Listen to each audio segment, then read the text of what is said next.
Welcome to Raising the Bar podcast, sponsored by the Ashmore Law Firm. We're your hosts and siblings, Gary Ashmore and Lori Ashmore Peters. Subscribe so you don't miss a single episode. Welcome to this week's episode of Raising the Bar podcast, sponsored by the Ashmore Law Firm and co-hosted by myself, Gary Ashmore. And Lori Ashmore Peters. Brother, sister. Jaco, we get oftentimes people will get us confused, husband and wife. No, I saw it in your eyes already. Remember, I read people for a living. So. There we go. Perfect. I should sit next to you in the courtroom and just tell you what they're thinking. Yes, absolutely. Well, maybe we hire you as an expert witness, as a consultant for the jury, especially. Right. Those people that do that. Especially. And they make a ton of money. Yeah. Mm-hmm. Okay, so we've got an amazing guest this week. You're definitely going to want to listen to this.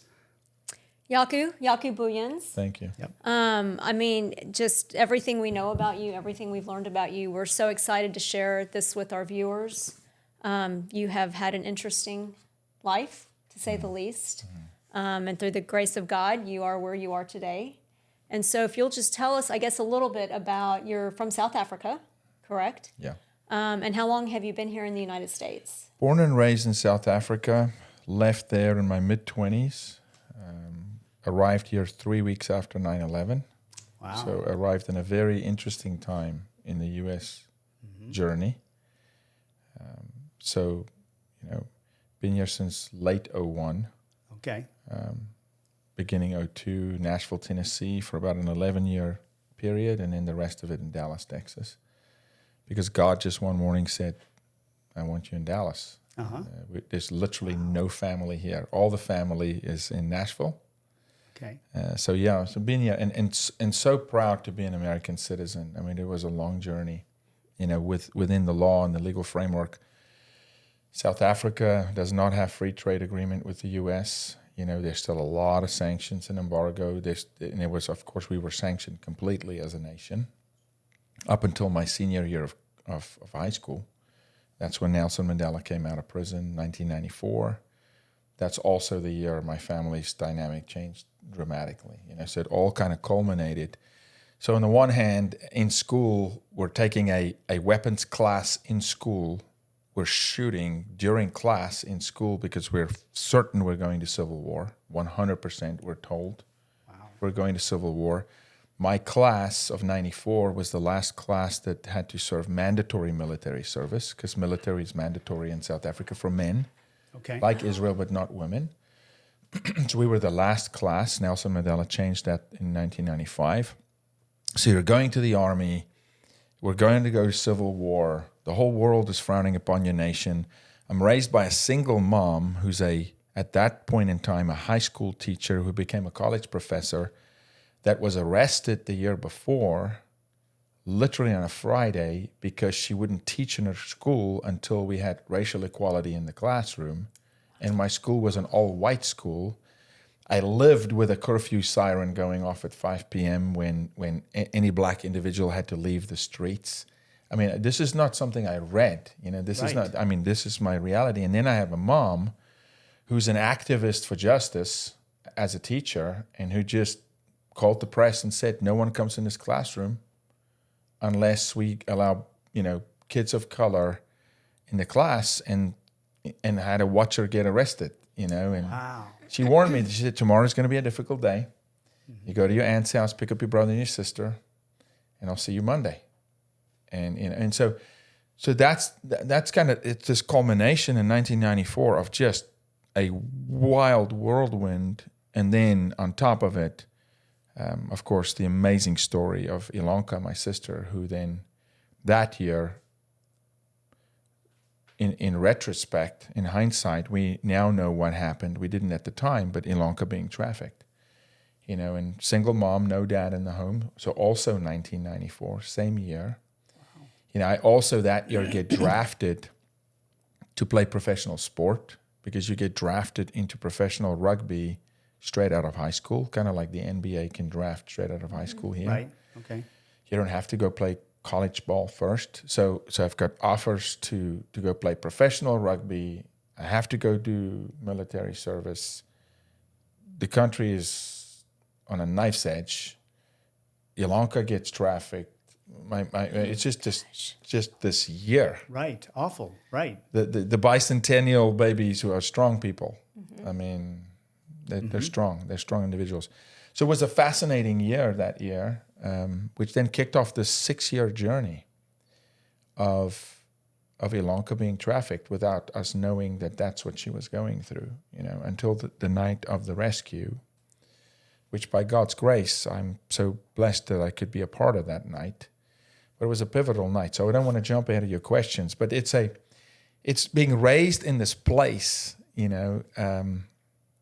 where men became very tough, very strong, unbelievably strong. If you meet a South African, discount me or any other South African man that you meet that was born 76 and earlier, these guys are different.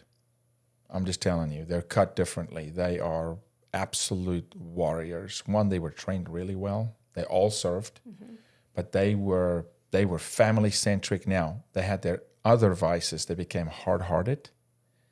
So it's hard to let God in when you become the champion of your family and you muscle it. Remember, we couldn't import a can of beans into South Africa. We don't have oil and gas, so we became the leaders through Sasol Petroleum on how to take coal and convert coal into gasoline. We became first heart transplant. Dr. Chris Barnard is South Africa. The first separations of Siamese twins is South Africa. LASIK, eye surgery, is developed in South Africa. The latest technology in knee replacement, because we were just, hey, we got to figure this out. You were by yourselves. It's kind of very much like Israel, And then 1994 comes and they go, now we're going to, government's changing. And then, of course, by God's grace, there was no civil war and we became the Rainbow Nation. And so it's just an interesting upbringing. Absolutely. So being raised in South Africa, though, what are you taught or what's your view of America, right? Because you're far removed from here. Yeah. And obviously you have all the European countries and all the Middle Eastern countries and stuff. So what's that like growing up in South Africa, and how do you hear about America? Yeah, I still go back. I go back every year. I go back on the 26th of December, and I go speak at schools often, a lot. And I can tell you still today, when I was raised, so 6 teachers in my family, my mom's theater, arts, drama, language, and then my aunt is history. We learn American history in 5th grade. We learned about American presidents. We learned about the founding fathers. We learned about Roosevelt and Churchill at the same time. Because we're a tiny country, we're fully dependent on global economics. Right. The American child does not learn about world economics or world history or American history because they really are not dependent on anything. Right. Right? It's almost like each state is almost sovereign in this country. So and then each city. So you don't really need to know much of American history to live in America, right? But that's part of the problem in this country. Because I'll say this, my wife says this all the time. It's impossible to love what you don't know, and you will never defend that which you don't love.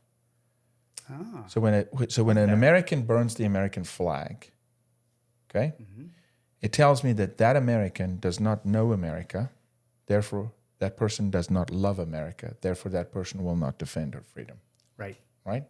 And so it comes down to not knowing where we come from. And you're forced to know where you come from as a small country. Because if you go back to South Africa's history, our liberation, when we became a country, when that little 120 Boers, which are farmers, and 120 women pulled their wagons in a circle and defeated the Impis, the Zulus, and the Brits, thousands. Blood River, go look at the Battle of Blood River. One independence with 240 people, right? That is spoke of every single day in South Africa in 2024. If you go to our top 2 pop artists in South Africa right now, one is Rihanna Nell and one is Steve Hofmeyr. Their songs, their pop songs that lead the charts are songs of our history. Wow. Mm-hmm. Because we have to preserve a nation, we have to preserve a language. The language I speak, only 3 million people speak on the planet. It's a dying language. Mm-hmm. Right, okay. That's what I want America to be, though. Because I believe that's what our forefathers died for, and what they were martyred for, and it's what the disciples were martyred for. That's right. So what made you move? What made you come to the U.S.? When I was 7, I had an American flag on my wall. Okay. 7. That's great. And my friends was like, "What's this about?" And I said, "God's taking me to America." I knew it at age 7. I was a track and field athlete, so I was a big Carl Lewis fan. I was a Ben Johnson Canada, the duel between Canada and I'm speaking our. This is us. We understand. Yeah, no, Yeah. of You know, course. and I just knew God was calling me to America. Now, Ilanka, my sister, was gifted with an unbelievable voice. By the time she was 12, she had done over 500 live shows. Just a stunning vocalist, singer. And that's the industry through which she was trafficked. It's a record label executive that ended up trafficking Ilanka when she was 12. She won a national singing contest like American Idol, but this is way before American Idol, around 1992, 93. And for a year, they delivered. She recorded an album. We were in every session. We drove her everywhere. We were there. We're a tight family. It's mom and 3 kids. I'm 6 years older than my youngest sibling. So at this point, I'm 18. She's 12. My brother is 13. So there's a gap. I'm dad in the house, which is not necessarily a functional way of living. That mindset, it was a broken mindset I lived by, that I'm the father, because no child can carry that pressure. And so she was trafficked through the music business. But we're a super tight family. We learned later, after her rescue, what had happened. But in the process of Ilanka going through what we now know as trafficking, my mom said, "God's got her. He'll bring her back." There was not a single day where there was a doubt. 6 years is a long time. Right, right. A girl changes a lot from 12 to 18. Absolutely. So y'all didn't see her for 6 years? No, we did at first Okay. see her. She was trafficked with what we now know is called familial trafficking while living at home. Okay, so kind of like under your nose. She's I'm trafficked. talking about I'm in the green room. She's singing her breakout album. Her face is on billboards. She's about to turn 13. We're at Caesar's Palace, which is a venue. I'm in the green room, and Ilanka talks about this. It's her story to tell, but she talks about this, the first rape, right? Okay. I'm in the green room. I walk out of the green room. She always liked us sitting in the front row. She didn't like us being backstage. She wanted to see mom's sister. Right. She went Right. right Of course, there. of course. I'm in the green room. She's not coming out. It's delayed, and she finally comes out. And I had this knowing in my gut, something's not right, because I know my sister. Well, Mike raped her in the green room with a live audience 100 feet away with me literally. This is how cavalier, but he had done a lot of work up to that point. Right. And that moment was picked for a reason.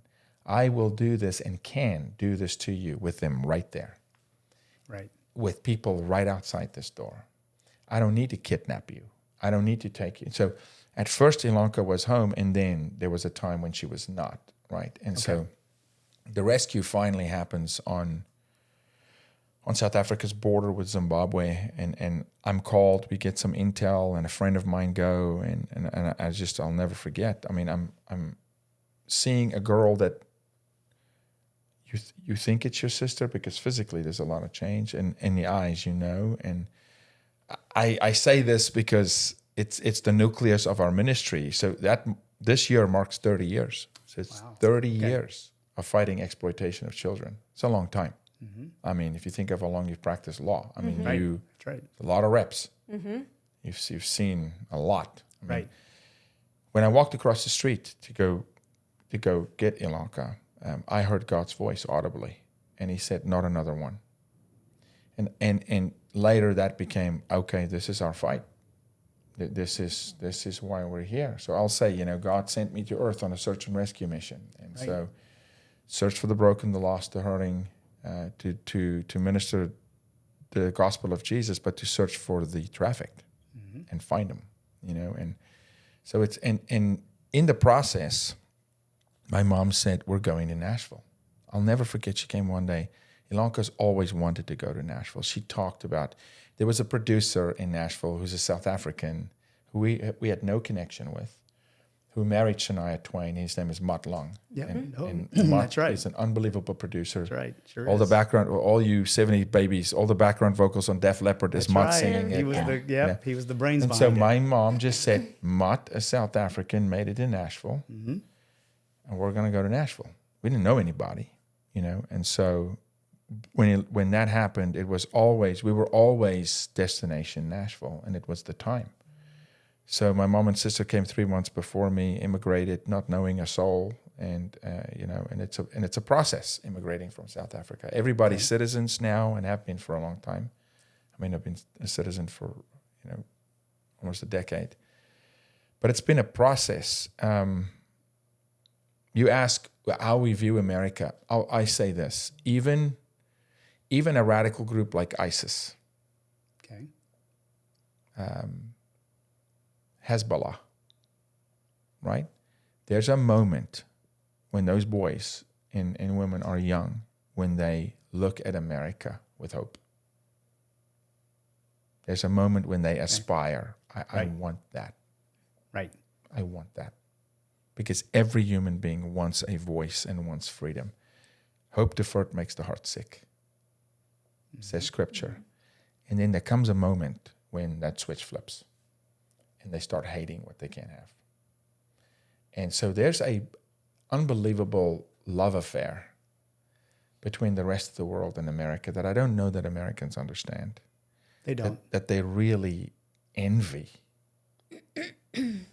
this place, Right.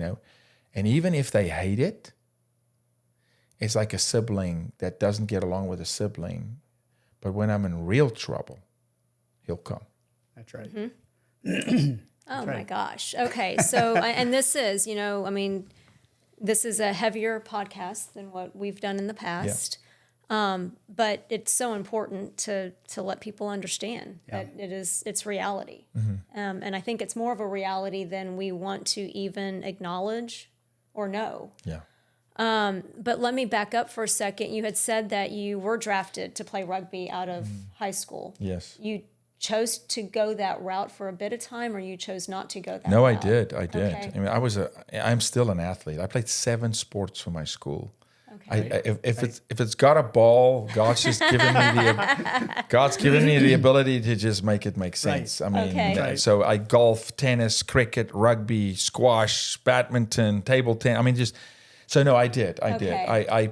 There's a drafting process. It's called Craven Week, where the best of the best high schoolers come together, and then you get offers to go play. And I did. I mean, I had a career as a rugby player, and I loved the sport. I still do today. But I knew from the first day I went in, and I had an option. I could go run track full time, or I could go play rugby. And I knew track at the time, there was no career. I mean, there was no endorsements. Like today, Right. Sydney McLaughlin can make $15 million Yeah. a year by running track. Those days did not exist, right? So it was rugby, because that's also cultural. It's borderline a religion in South Africa. So no, I played. Both knees are reconstructed. My left hip is reconstructed. Right, of course. ACL, PCL in both. Broke my jaw twice. I mean, ribs broken, hands. Now, rugby is, I live it. My brother played professionally as well. Okay. He played in Ireland. So no, we played. I played rugby professionally and loved the sport. But I knew from the start that it was going to end, and I was also ready for it to end at any point. Okay. Because I had different aspirations, in the U.S. So yeah, lots of rugby. Yeah, physical game. So I have to ask the question. Yeah. With our football, Mm-hmm. when you're all, padded up, helmet. No disrespect. Right. And I got a lot of buddies that played in the NFL a lot. But you have not been hit. That's right. When you've been hit in the head with no helmet, or when you and the thing about, and look, football, I say this about football.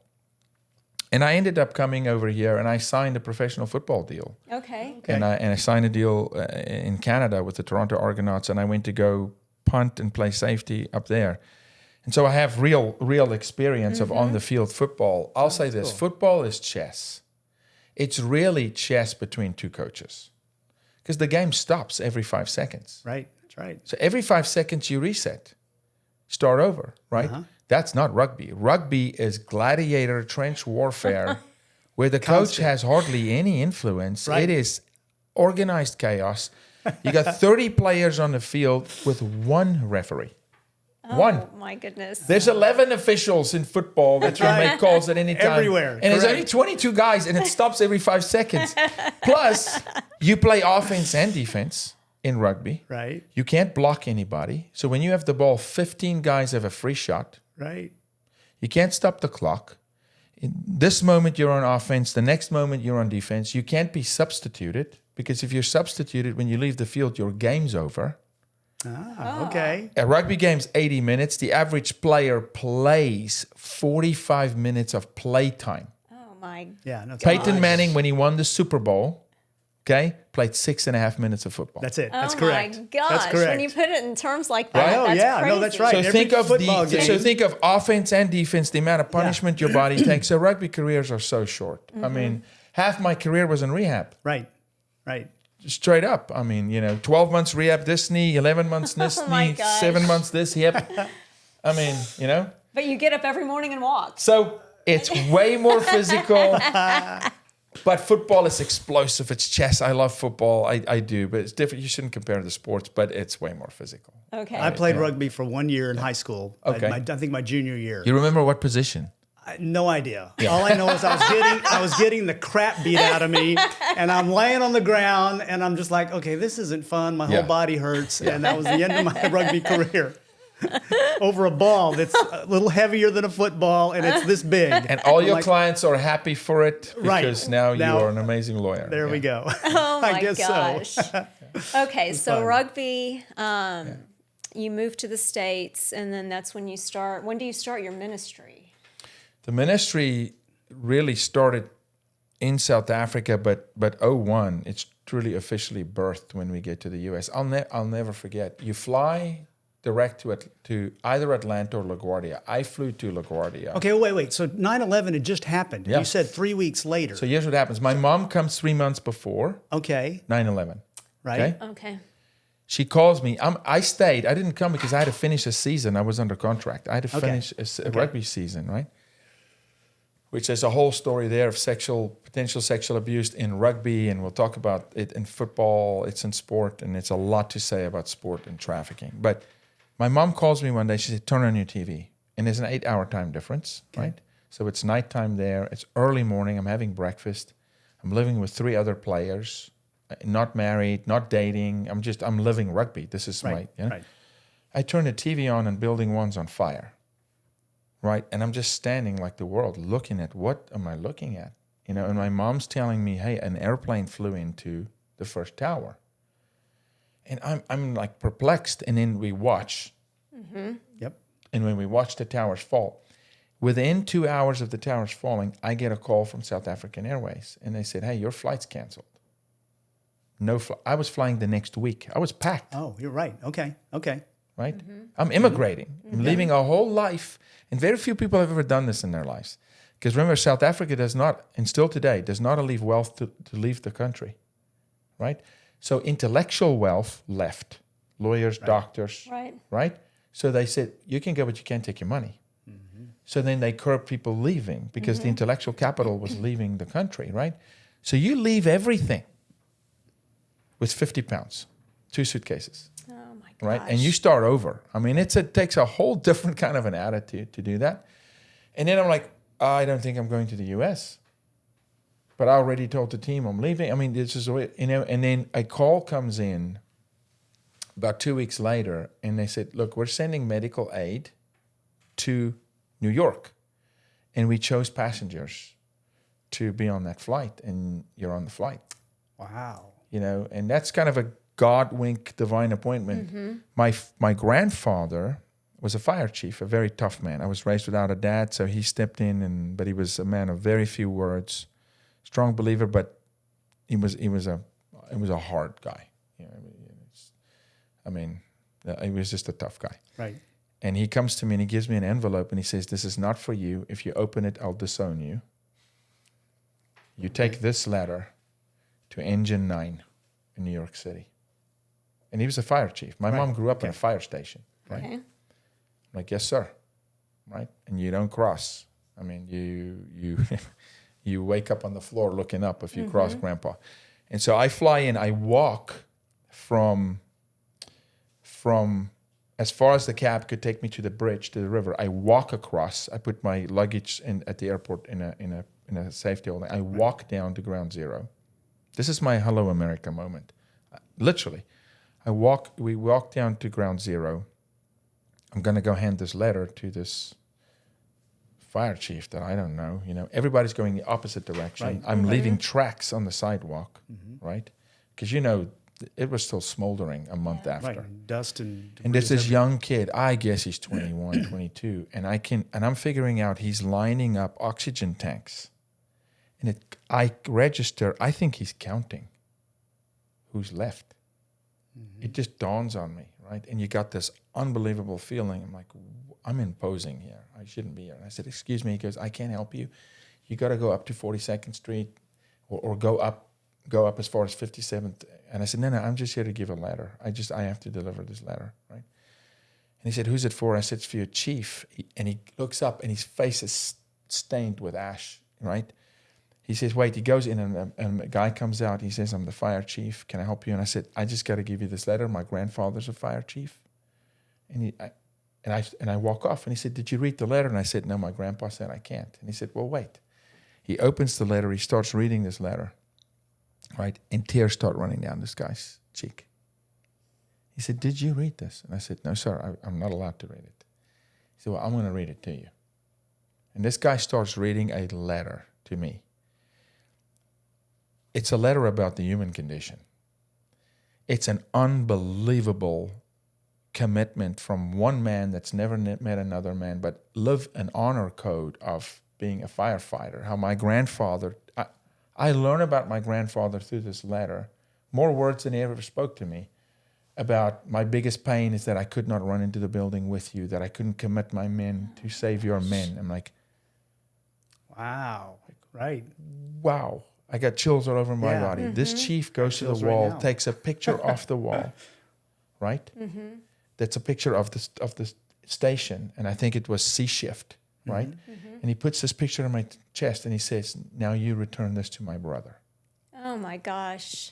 Wow. Right? And I'm like, Yeah. I love America. Yeah. No joke. That's heavy. Right? That's heavy. It's That's amazing. who we are, though. Right. I mean, that's who this nation is. And then within 3 weeks of that, I witnessed a human trafficking situation in Chattanooga, Tennessee, and it hits me like a Mack truck that, wait a second, there can't be human trafficking in the land of the free and the home of the brave. No way. People are sold for sex in the land of milk and honey. There's no way, To then, of course, learn that we are the number one nation on earth purchasing sex from children. Awful. Right. We're the number one nation creating demand, and supply meets demand. We're the number one producer of pornography. We're the number one consumer of pornography. American Gen Z is the number one age group on planet Earth, time spent on pornography, which is 19 and a half minutes a day. Wow. Oh my God. Right? We're the number one nation where there's self-exploitation of women. We're the number one nation where Gen Zers, 25 and under, produce pornography on themselves and distribute it third party. We lead at every chart in the wrong direction. Right. And so the world's criminals in their mind have Destination America because we have commercialized the sale of people. Right. And I say this all the time. You can sell a pound of cocaine one time. You sell a human being 15, 20 times a day. And it is a reality that Americans don't want to hear. It is easier to raise funds to help children in Cambodia, and please help them. The Philippines, we've done rescue operations in 56 countries. And in 2014, God spoke to me and said, you will focus on the 50 states of the United States. So all our efforts are domestic. Now, if a migrant child comes across the border and they're now in the 50 states, that's our focus. But we focus on the American child. And today, 2024, we lead the world in what's called familial trafficking, where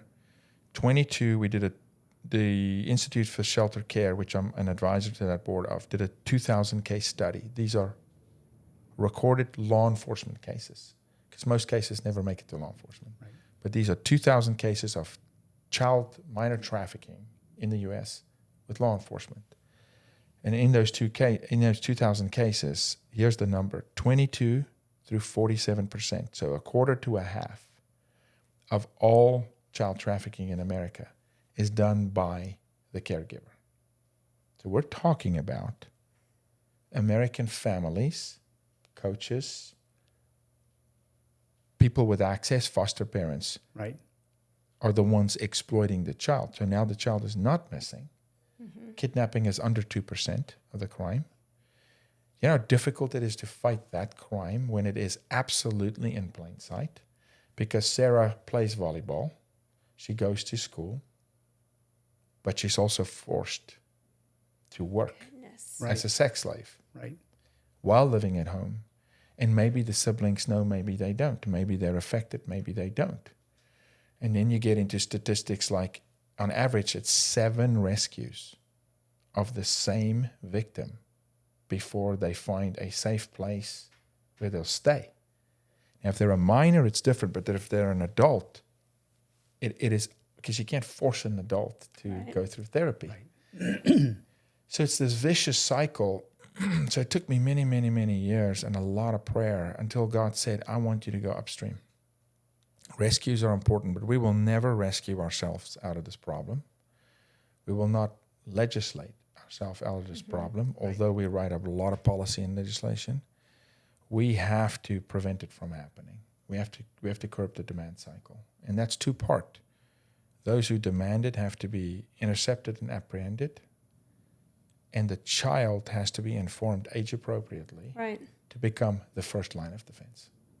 Not even the parent, because, you know, when you stand outside a house with law enforcement and law enforcement pauses and says, we don't want to go in. We have a warrant, but we don't want to go in. And I'm there because if we go in through that door right now, there's a 16-year-old that we're going to rescue because her father is selling her, right? Right. But the 9 and the 7-year-old have no wherewithal. Their dad's their hero. That's right. We're about to blow a family up because CPS will come in here. 80% likely that the 2 younger siblings get separated, Right. never know each other. And our chances for this 16-year-old to see the inside of a courtroom, her case, not her personally, Right. Right. in front of a jury of peers is almost zero. Yeah. We have 254 counties in Texas, as you know. We prosecute sex crimes in 10. That's not my number. That's Ken Paxton's number. Wow. Yeah, that's it. Yeah. I know. You're right. It's So awful. law enforcement go, is this child not safer? And the answer is no, the 16 is not. But there's this unbelievable Mount Everest that you got to climb every day. It's so complex, you know. So we have to bring awareness to children that they become the first line of defense, that when a predator reaches out to them online, Scripture says, Lord, give me eyes to see, remove the scales from my eyes, renew my mind. We have to equip community to see what they don't see Right. in plain sight. And they don't. People will go, Jaco, well, could coercion be that powerful? Because I was part of the team that helped write the definition for our country and now the world for human trafficking. It's the exploitation of persons through the mechanism of force, fraud, coercion. Right? That's the definition internationally. We didn't have that definition until 2015, right? We didn't have child sex trafficking laws on the books specifically for child trafficking until 2015. Now we've got amazing laws in the books, but there's no prosecution. So people say, well, can a predator be that powerful with coercion that a victim won't talk? And I say, hey, they shut the world down in 2020 with messaging. Yeah, that's right. Your church was closed. They told you you're going to kill grandma if you worship in church. Yeah. No, messaging is super powerful, right? When you couple it with sexual abuse, you can break a human being like you break a horse. Right. No question. I mean, yeah. So it's demonic. It's evil. It's people who come into agreement with that which is evil, because the things we see. Today's Monday, so last week we picked up a case of a 4-year-old. Goodness. Your brain wants to check out. You don't want to comprehend, That's what's happening. but it is. Right. Right. So what is it that, I mean, with your ministry and everything you do, how can we help? What can we do? What can our viewers do? What? Yeah, one, we're a brother-sister duo in our ministry.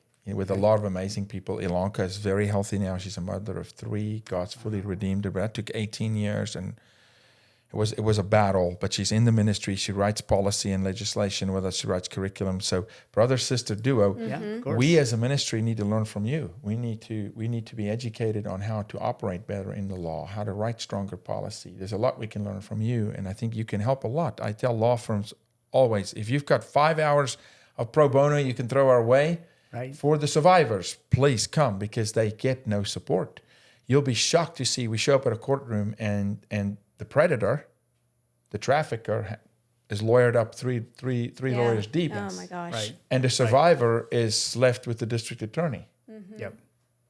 who in that matter doesn't know how to win the case. No. It's a So it's government pled paid down out of employee. court. Correct. So all of a sudden it becomes a marijuana charge or a gun charge or a kidnapping charge or grand theft auto, anything but human trafficking, Right. which we have great laws in Texas. I mean, if we get in the court, the jury's going to give that guy 30 years to life, Of course. Right. right? But it doesn't go to court.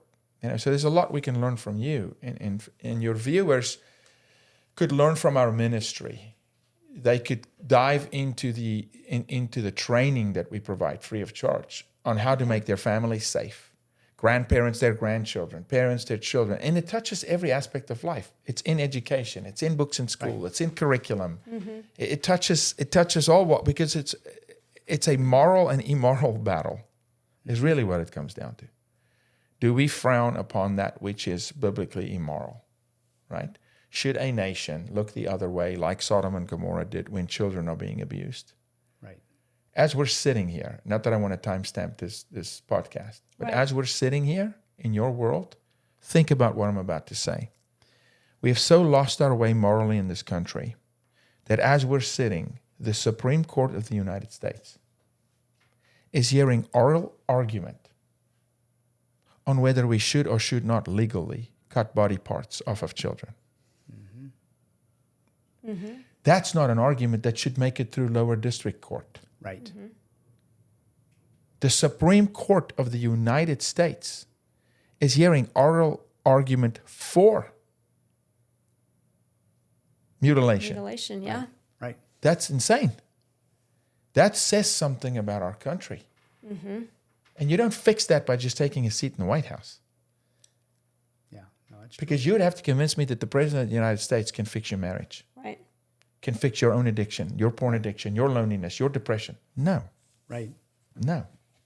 No legislator can do that for you. This is home to home, father to father, mother to mother, which is why God says, for me and my house, we serve the Lord. Oh my gosh. Okay, so how can we find you? How can we find you online? Thank you. Help JBM, Juliet Bravo Mike. Helpjbm.org is the website. And Okay. there's over 1,200 pieces of resource available to people, from how do I have a conversation with my 16-year-old son to get him out of pornography, to how do I stand up for my school board? How do I talk to my children? When do I do what? What is human trafficking? How do I see it? Who do I call? We've got unbelievable programs where we train ER nurses and doctors. We come into law firms and talk to law firms about, hey, this is what we see on the ground.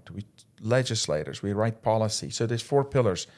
Awareness prevention, right, which is what we're doing here now. Awareness prevention, training, policy legislation. We draft policy. Very proud of the policies. That's, in fact, rescue and rescue support, and then restoration, where we're placing survivors in safe houses, and we're now building what's called the Way Ranch, Texas. It's a one-of-a-kind worldwide safe house for minors that are rescued from trafficking. And then all our social media is to combat trafficking.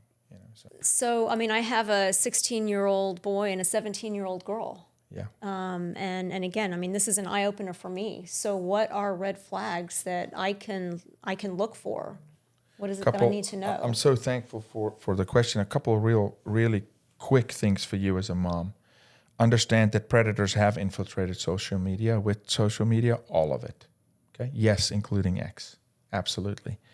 Predators now use a tactic called emotional support, which is super dangerous.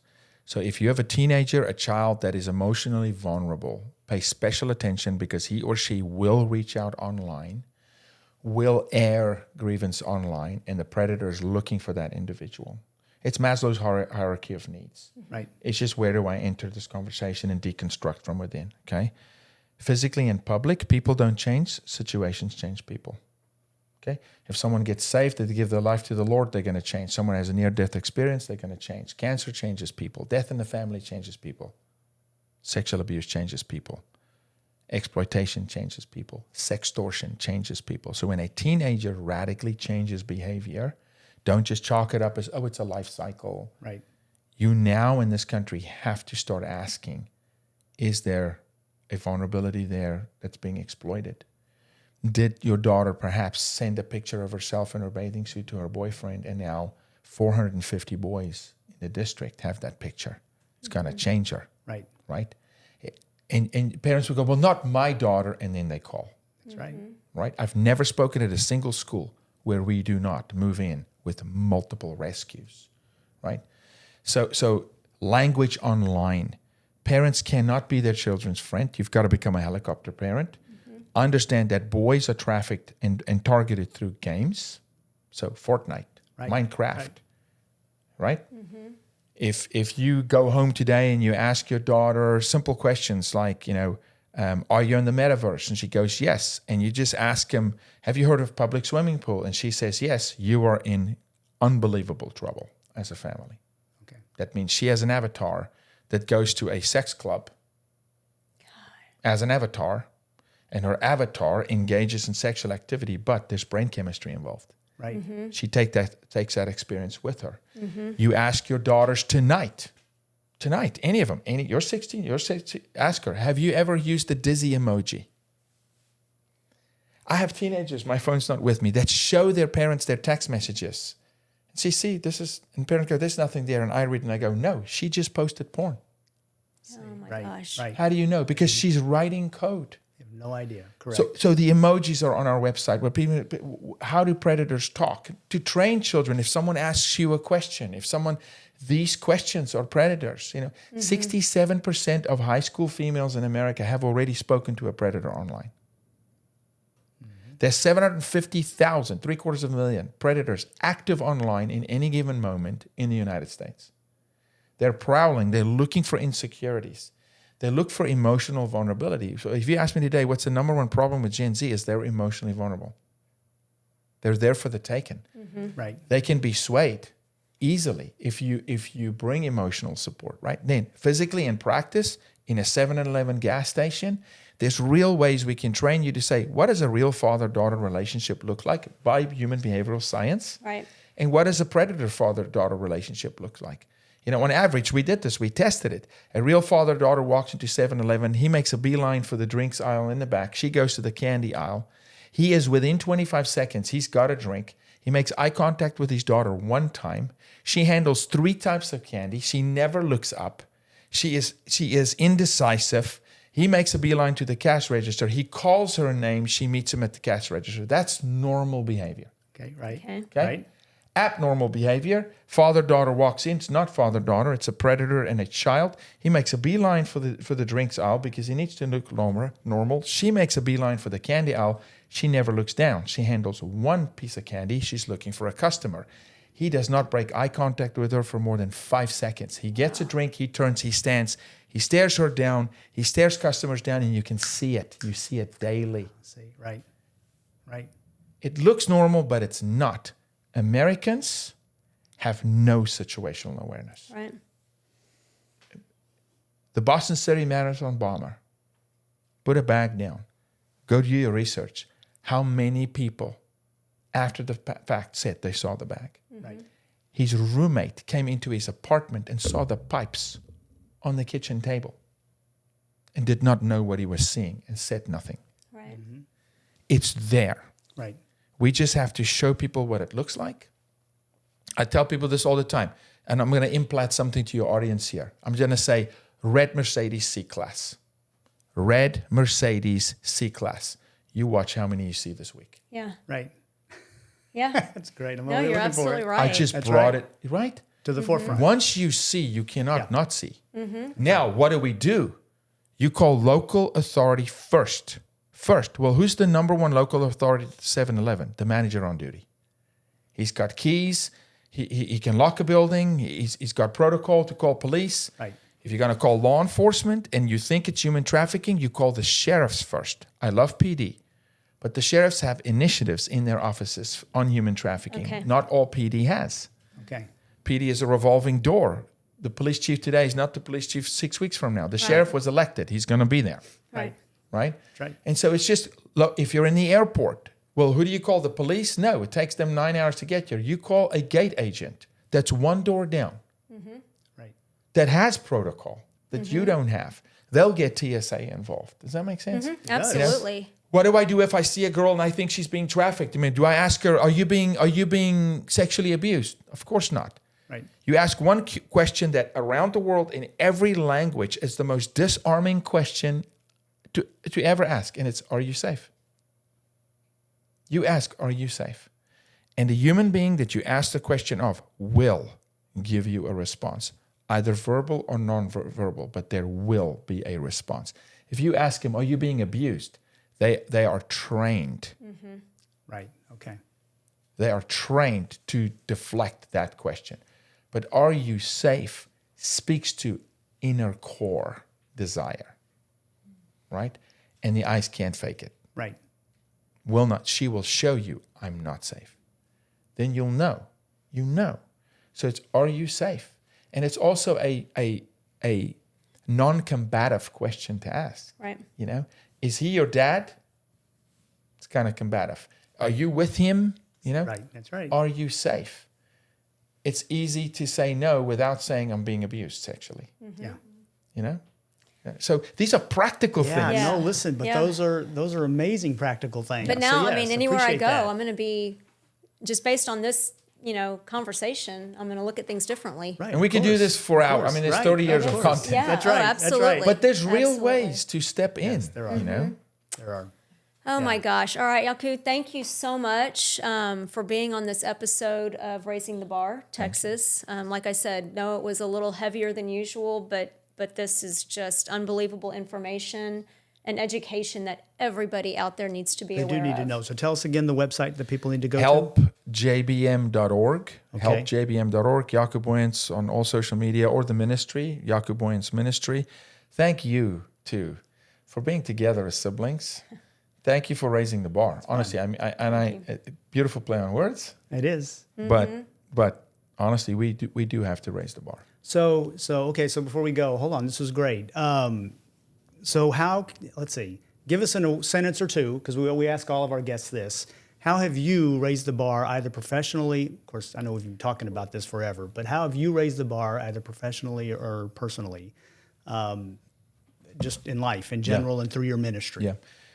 Raising the bar for me, a couple of real quick things. I understand my marriage is my first ministry, right? And I need to be healthy there.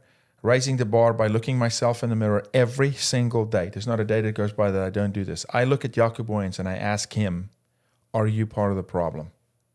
Okay. Okay? Because I cannot be part of the problem. I have to be part of the solution. We're raising the bar by holding elected officials accountable. We are engaging. Our faith is not just by word, but it's by deed. It has to be. We have to be the watchman on the wall, according to Ezekiel 33:7. That says, if the watchman on the wall does not warn of the injustice, the blood committed is on the hands of the watchman. Yep. But if you warn of the injustice, then that blood is not on your hands. So we have to be watchmen on the wall. So we raise the bar to do that. Appreciate that. All Great. right. Fantastic. Thank you very much. Wow. Thanks to our sponsor, the Ashmore Law Firm. We specialize in probate, estate planning, family law, guardianship, personal injury, and civil litigation. You can find us at ashmorelaw.com. Or by calling us at 214-559-7202. Again, that's ashmorelaw.com. Or calling 214-559-7202.